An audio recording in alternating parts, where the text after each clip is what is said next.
Okay, here we are for the inspection. This is Rod. Rod, say hi. Hi there, how are you? Steve will be watching the video, and then we'll just kind of look at the computer here as we go. Or Yeah, Steve, we're going to go through the summary section.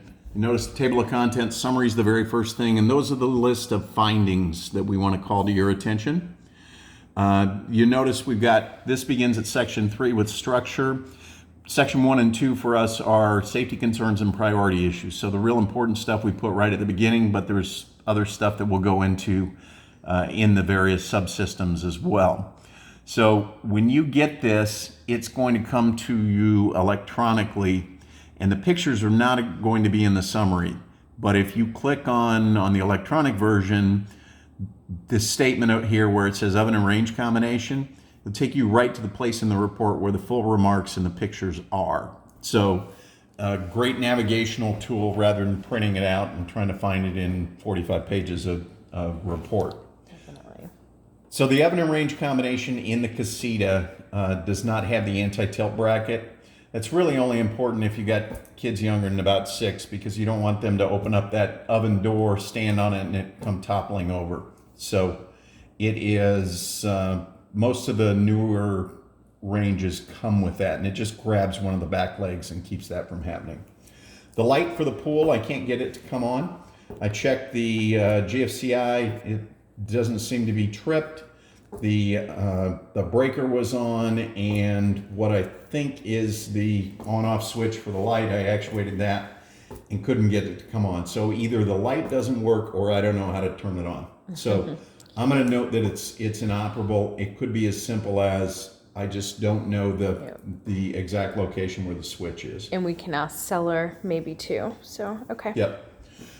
This is the temperature pressure relief valve termination for one of the water heaters. They're real specific about how close to the ground that should be. It should be within 6 inches of the ground, because if it ever pops off, superheated steam is going to come out of there. And in this particular case, it's 9.5 inches. So it's just, there's a copper elbow there. It just needs like a 4-inch extension and it'll be fine. The toilet in the downstairs bath, when you flush it, we're getting a leak between the toilet tank and the toilet. There's a gasket there. If you tighten it too much, it leaks. If you don't tighten it enough, it leaks. So it probably just needs to be replaced. The fuse, or the breaker, excuse me, for the downstairs unit, the label on the unit says give me a max of 20 amps, and the breaker is a 50 amp breaker, so it's a little bit overfused, so the breaker needs to be changed out in the panel. The bathroom exhaust fan for the master bath, this is actually where the vent hose is. It's just kind of discharging into the attic. This is where it should be connected at the roof line, so it needs to be reconnected. And then this is another one of the exhaust ducting where it's starting to come apart. So it's actually down about 3 inches. So it's at least aimed at the vent, but in this case, it really ought to be secured up there. We've got a few. Whenever you have dual pane windows, one of the concerns is the seal intact between the two panes of window. If it is not, what you start getting is a little bit of moisture in between the two panes and almost a frosting effect. And it looks like in the master sitting nook up there, there's a few of the windows where we're getting some of that moisture in between the panes. It doesn't affect anything other than you being able to look out and have a crystal clear view. There's actually glass companies that can come out, take the thing apart while it's on the structure, put a new seal, wash the windows, put it back together. It's about $200-300 a window, something like that. I didn't know that. Yeah. The temp split for the one heat pump, the temp split is what we look at. Basically it's the difference in the temperature of the air going into the system versus the air coming out of the registers. And we're looking for somewhere between 13 and 23. We're getting that on all of the systems. There's 4. All of the systems except the one downstairs, and it also happens to be the one that's the oldest system. And what we're getting there is about an 8-degree split. It usually means that it needs to be serviced. Potentially it needs some additional refrigerant and maybe a little TLC from an HVAC professional. So now we'll go into the various subsystems. So when I was up in the attic, there's a couple of places up there where we're actually missing insulation. This is a standard one right here. That's the actual cover that you move in order to get into the attic, and that doesn't have any insulation on the back. On the newer houses, what they'll do is they'll take like a 3 or 4 inch piece of styrofoam, cut it to fit the top of the lid, adhere it to the back, and then you never lose the insulation. But there's also, in this area right here, this is actually above the master bath on this rear side. You can actually see where there's no insulation up there. And then this is an area that's above the laundry room, and what we're looking at there is the back of the drywall. So there is, there's a couple of places where the insulation needs to be refreshed up there. Okay. A lot of the times when I see that, they'll actually have moved it. Mm-hmm. It'll be something where somebody's been working and they'll move the insulation, they'll forget to move it back. I didn't see that up there. So I'm It's not just noting it as missing. displaced. I think it's missing. Okay. But maybe 2 or 3 bags of insulation. And is that something else an HVAC guy would It do? usually an or- insulation okay. company is the one who's going to do So- that. okay. Yep.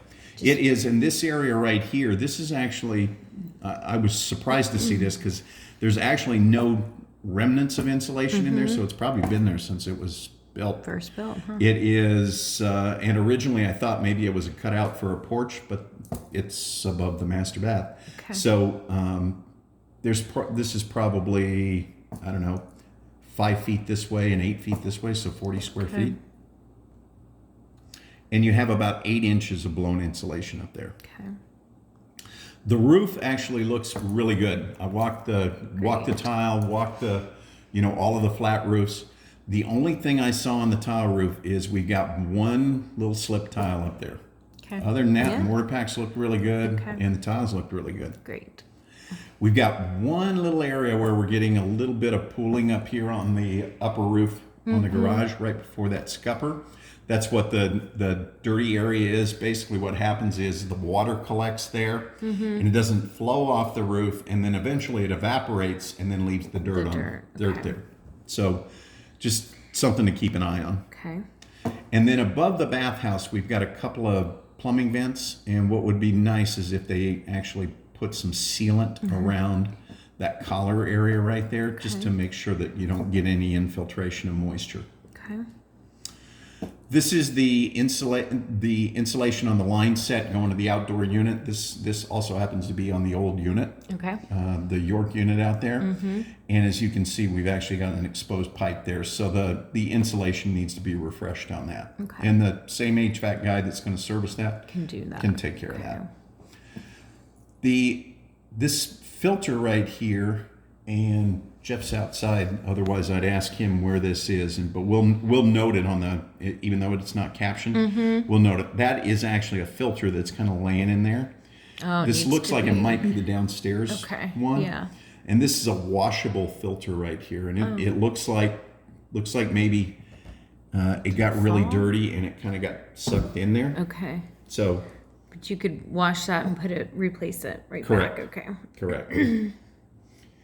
We've got a light fixture in the front coat closet where we've just got an exposed bulb. Never a good idea in a closet or a garage where you might accidentally hit that. So we suggest putting a globe on there, or better yet, putting like a low mount LED fixture.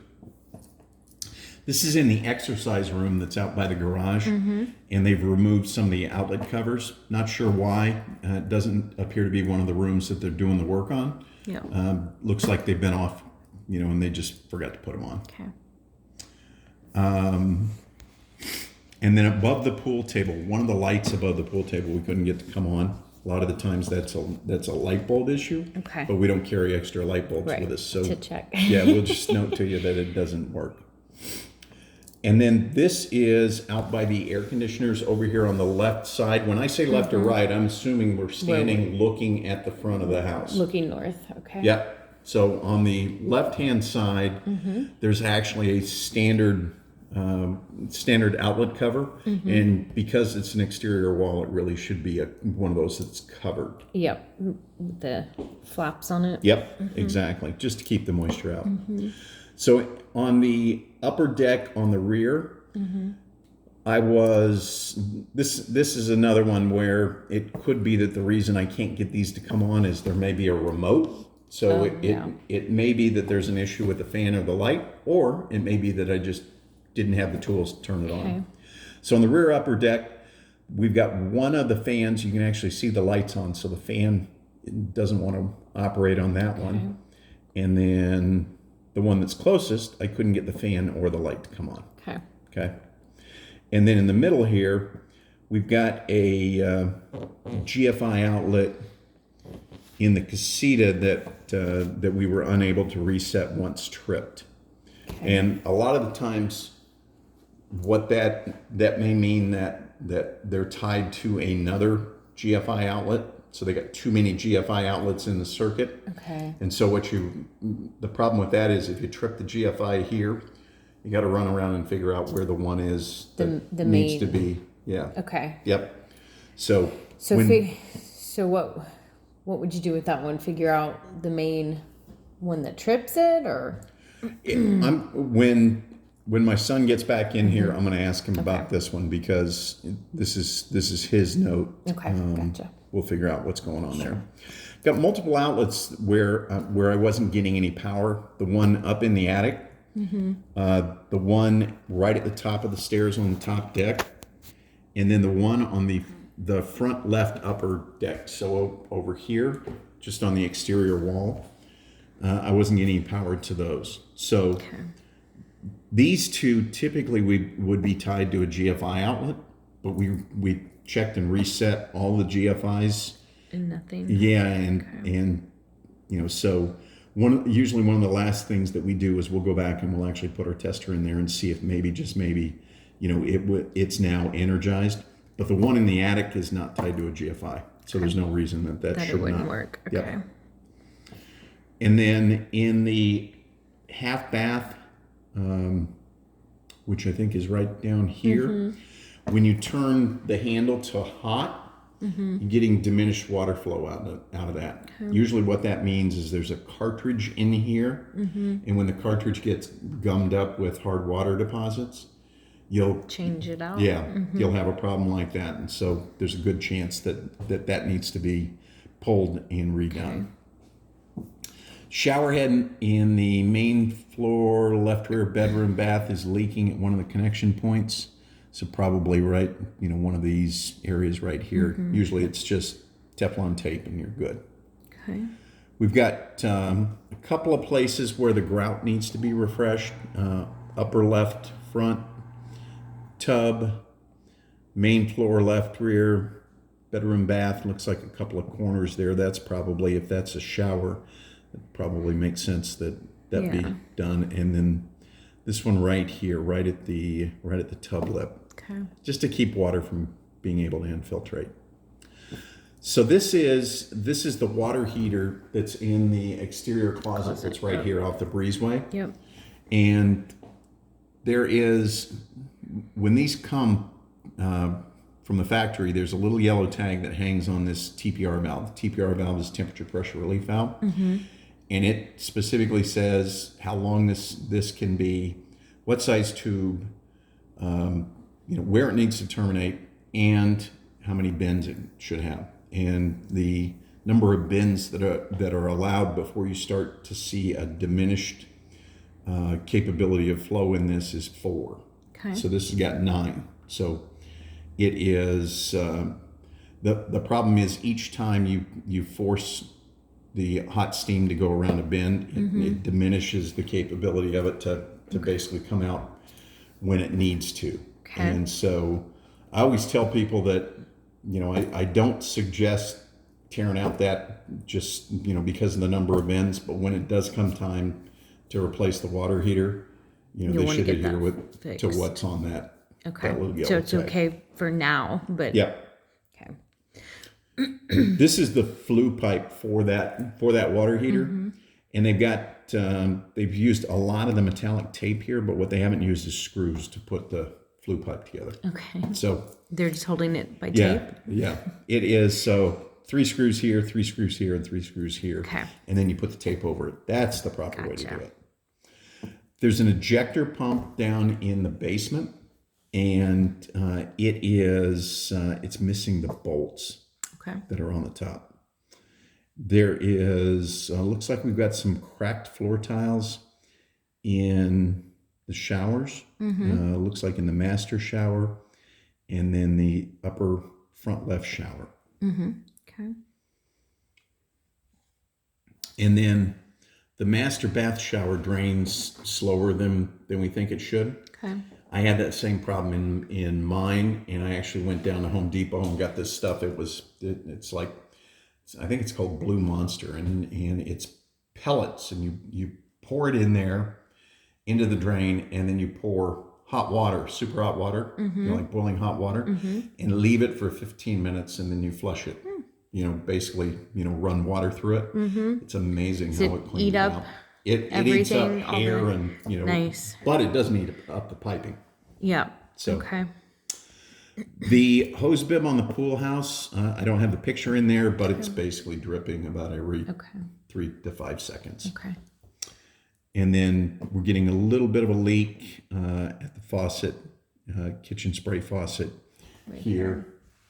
This one. Looks like right here. Let's see if we can. Oh. Yeah.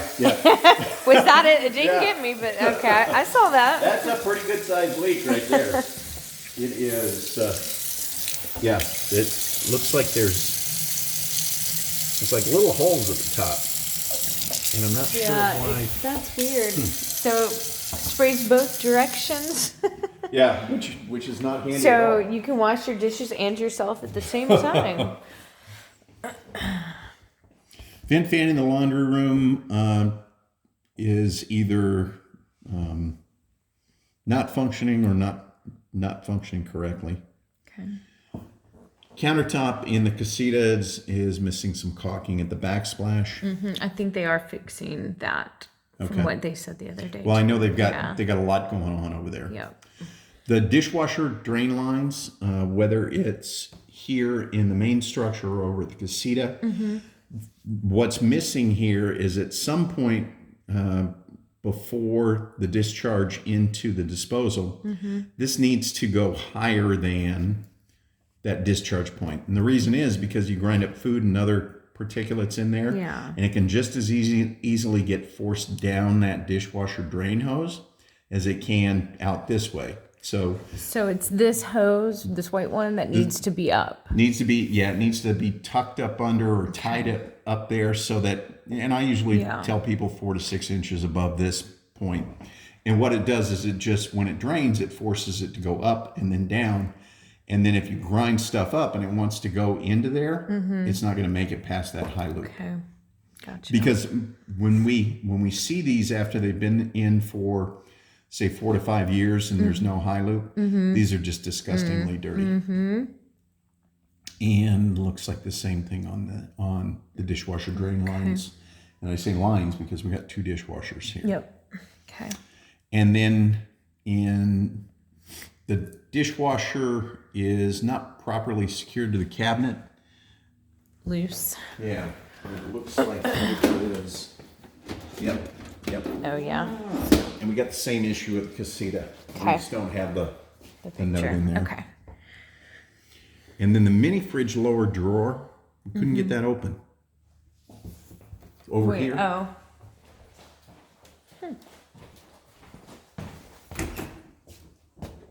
Yeah, it's pretty. It feels like it's gonna come open, but maybe it's stuck in there. That's weird. Huh. Yeah. Okay, we'll have to ask them about that. I'm like, oh, I'll get it. And then we've got a place right up here where it looks like there's been some moisture. See Yeah. the bubbling up there? Yep. So that would be, it's almost directly below the master Bath? bath. but all of the fixtures and everything, the toilet and everything else is over on this side. So, that's kind of a mystery as to what that might be. It certainly is not exposed to the exterior. It's inside, right? Yeah. Whatever. And Looks there's like another a little one. bit of a bubble right there as well. Okay. Have to see if they know of any leaks or.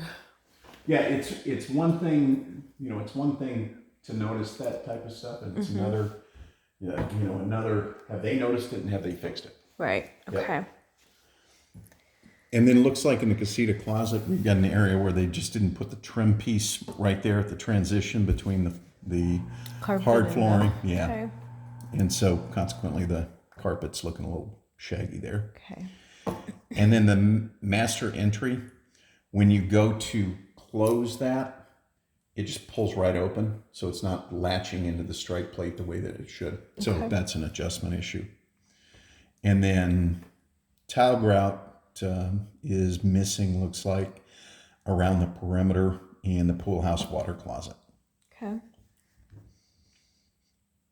We've got a broken window tensioner in the main floor rear left bedroom. The window tensioner, what that does is if you lift up the window, it should stay in place because the springs or the tensioner keep it in place.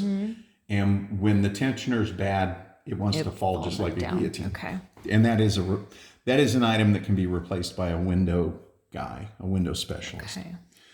Up in the door that goes out to the patio area or the upper deck area from the master bedroom, getting a little bit of sticking up here in the corner. So usually that's just, sanding it down and then repainting it, making it so that it works a little bit better. Okay.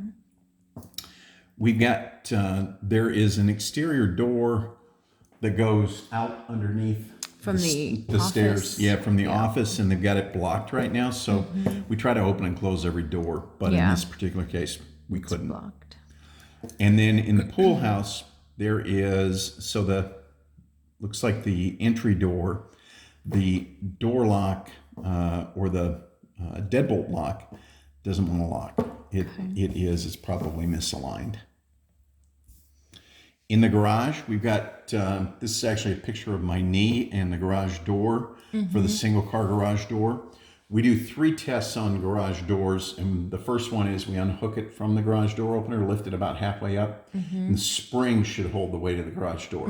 It does that on the other 2 garage doors, but the single car garage, it wants to fall back down. Okay. So the spring needs to be adjusted on that. Okay.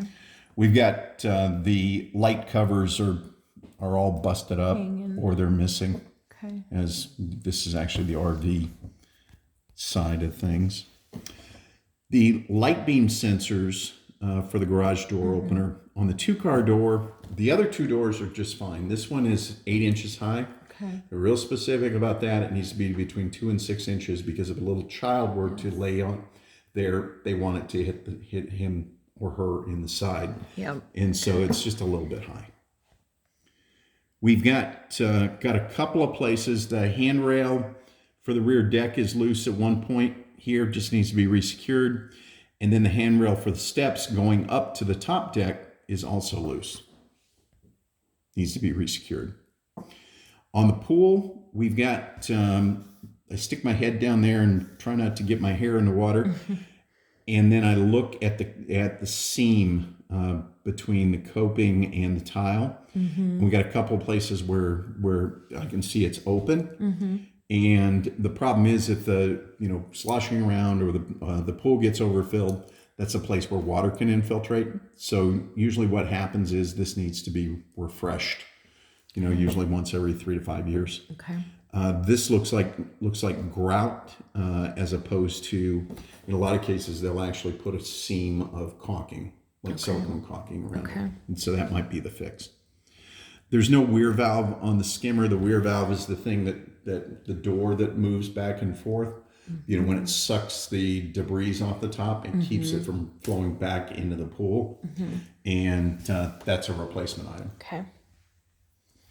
And then the aerator nozzle is missing. And that's the thing that sprays the water over the top of the pool and helps to cool the pool in the summertime. They do have a saltwater chlorinator on here, but they've also got it off, and they have a floater, tablet floater in the pool, which makes me think that there's a reason it's off. It probably isn't working. Okay. Okay. And I'm not sure how they sold it, whether they sold it as a saltwater pool with a saltwater chlorinator or not, because in a lot of cases, we see these and people use them until they quit, and then they move back to the tablet Get floater. back to old school. Yep. Got a couple of the exterior lights that I wasn't able to get on. This one is actually over on the left-hand side here, and then the garage front left over here, and then at the bathhouse we got a couple of lights back here. A lot of the times on exterior lights, it's because they're hooked into some sort of sensor, and so I can't get them to turn on during the day. Okay. So we actually put them in a section called seller discussion items, because the seller can usually take a picture at twilight, and it's like, hey, see, they're on now. Okay. The water heater over here on this side doesn't have a drain pan underneath it. Okay. Problem is, water heaters, when they go, they tend to leak out the bottom. And this is, what's below here is the basement. So it'd probably be a good idea that when it does come time to replace this, make sure they put a drain pan underneath it. But no reason to take a perfectly good water heater out. Okay. Just to Put the drain pan. just to put a drain pan. There is a water softener. We don't test water softeners. It's out here in this utility closet right next to this water heater right here. It does appear to be functioning, and it's almost out of salt or out of salt. Okay. Okay. And then we've got a couple of what they call cross connections, and those are the missing vacuum breakers on the hose bibs. It's literally $6.84, screws right onto the hose bib. Okay. It just releases the pressure in the hose so that you don't potentially have hose water flowing back. Back in. Yeah. That's the anti-siphon, right? Yep. Yeah. Yep. And then the garage had a bunch of stuff. We don't move people's stuff. We try to look around it. And so if this is hiding something, we're not going to tell you about it because we're not going to have seen it. Okay. The washer supply connections are rubber hoses. We always remind people that those are under pressure 100% of the time. You get about half the life out of rubber hoses as you do the stainless steel braid. So might look at, in conjunction with moving in, making those stainless steel braided. Yep. And then we got a couple of windows that we weren't able to open and close because of the personal items in front of them. In the casita, the kitchen area, and then up in the office area right there. Okay. And then you do have fuel burning appliances, a la, the fireplace and the range. It's not a requirement here in Arizona that we have carbon monoxide detectors, but it's a really good idea, especially if you have fuel burning appliances. So you don't have to change them all out, but I'd have, at least a couple. So there's none at all Nope. in here. Nope. Okay. It is, and the easy thing to do would be to take like that smoke alarm that's over there Yep. above that entry door. Yep. And make that it one. a combo carbon Oh, yeah. monoxide and smoke. Yep. Good idea. Yep. And then there's no visible air supply duct to the laundry room upstairs, which is strange. So there's no register. Well, the laundry used to, I think, be down here, and then they've moved, or there used to be stairs going straight up, and they rearranged everything. The laundry was down here somewhere, and then they put the laundry upstairs, so maybe that's why.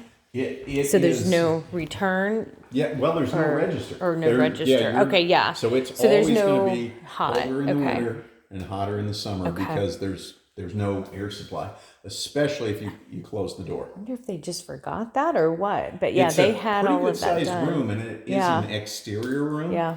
The nice thing is you got an open attic above, so I would think an HVAC specialist would be able to put a duct and put a register in there. Yep. I think it probably makes sense. Okay. But you could definitely check and see how it is, especially in the summertime. And if it got unbearable, have them at it. Yeah. Yep. Okay. So that's it. Okay. Jeff, we had a couple of. This is Jeff over here. This is my son Jeff. Videoing. He is responsible for at least half of this inspection. Okay. There's a couple of things here, Jeff, that we were looking at that we needed your help on, and I'm trying to remember what they were.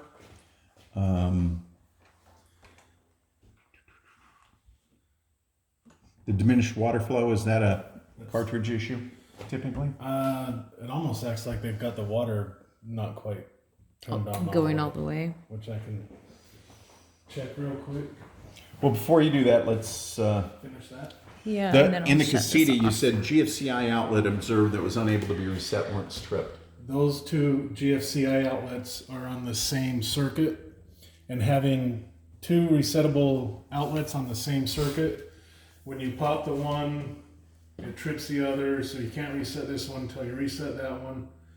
Really what needs to happen on that is find the furthest one upstream, make the one downstream just a regular outlet, the one upstream will protect it. So a handyman or electrician could figure out which one of those is upstream, get rid of the other one. It doesn't need to be there. It's already protected because it's tied to the other GFCI outlets. So it's not like those are tied to another outlet elsewhere in the structure that needs to. Okay. It's just in the casita kitchen or the apartment kitchen, Gotcha. and they're one on one side of the sink and one on the other, and they do the little try to figure out which one you have to reset first to reset the other. Okay, and the filter that was dirty, is that downstairs? That's in the casita. In the casita. Okay. They've got the bathroom. You walk into that room, it's got the closet that's got the water heater and the furnace in it, where there's a wall-mounted grill right there, and that's a washable filter that's so clogged up that it's kind of been sucked in. Yeah. But that's in the apartment, the casita above the garage is where that Okay. filter's at. Okay. All right. Okay. And I know there was one other one here, Jeff, that I wanted to ask you about. This is right here. Let me check this water real quick. Okay.